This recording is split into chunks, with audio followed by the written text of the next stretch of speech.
মহিলাদের জন্য ইতিকাফের আলাদা কিছু নিয়ম আছে। এক নাম্বার, মহিলাগণ তাদের ঘরে নামাজের স্থানে ইতিকাফে বসবে। নামাজের জন্য যে জায়গাটা নির্ধারণ করা আছে এই জায়গাটাকে ইতিকাফের জন্য নির্বাচন করবে, অথবা ইতিকাফের জন্য একটা জায়গা নির্ধারণ কইরা নিব। এটা হলো এক নাম্বার। দুই নাম্বার, কোনো মহিলা যদি ইতিকাফে বসতে চায় আর স্বামী যদি উপস্থিত থাকে, স্বামীর অনুমতি নিতে হবে। স্বামীর অনুমতি ছাড়া মহিলার ইতিকাফ শুদ্ধ হবে না। এই জন্য দুই নাম্বার, মহিলারা ইতিকাফে বসলে অবশ্যই স্বামীর কি নিতে হবে? অনুমতি নিতে হবে। হ্যাঁ, স্বামী যদি বিদেশ থাকে, দূরে থাকে, আর বুঝে ইতিকাফে বসলে স্বামী কোনো বাধা দিবে না, তাইলে তো কোনো অসুবিধা নাই।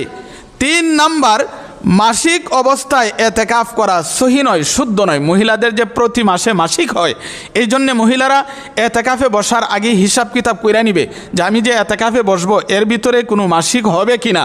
কারণ মাসিক শুরু হয়ে গেলে ইতিকাফ বন্ধ করে দিতে হবে। মাসিক অবস্থায় ইতিকাফ শুদ্ধ না। কেন শুদ্ধ না? মাসিক অবস্থায় রোজা রাখা যায় না, আর সুন্নাতে মুআক্কাদা ইতিকাফের জন্য রোজা রাখা শর্ত। যেহেতু রোজা রাখতে পারবে না এই অবস্থায়, তার জন্য ইতিকাফ শুদ্ধ নয়। চার নাম্বার, কোনো মহিলার স্বামী যদি বৃদ্ধ হয়, স্বামী যদি অসুস্থ হয়, অথবা তার ছেলে মেয়ে যদি অসুস্থ হয় আর তাদের সেবা করার প্রয়োজন হয়, সেবা করার অন্য কেউ না থাকে, তাহলে মহিলার জন্যে ইতিকাফে না বসে তাদের সেবায় নিয়োজিত থাকাটাই হলো উত্তম। স্বামীর সেবা বাদ দিয়া, বয়স্ক স্বামীর সেবা বাদ দিয়া, অসুস্থ স্বামীর সেবা বাদ দিয়া, ছেলে মেয়ের সেবা বাদ দিয়া ইতিকাফে বসলে এটা ঠিক হবে না। এই জন্যে এটা খেয়াল রাখতে হবে। পাঁচ নাম্বার হলো,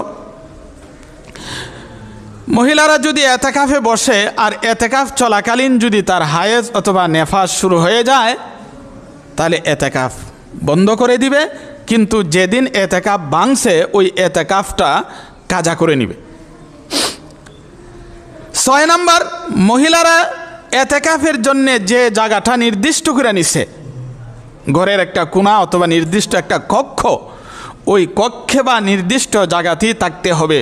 শরী উজর ছাড়া এই জায়গা থেকে বের হলে তার ইতিকাফ শুদ্ধ হবে না।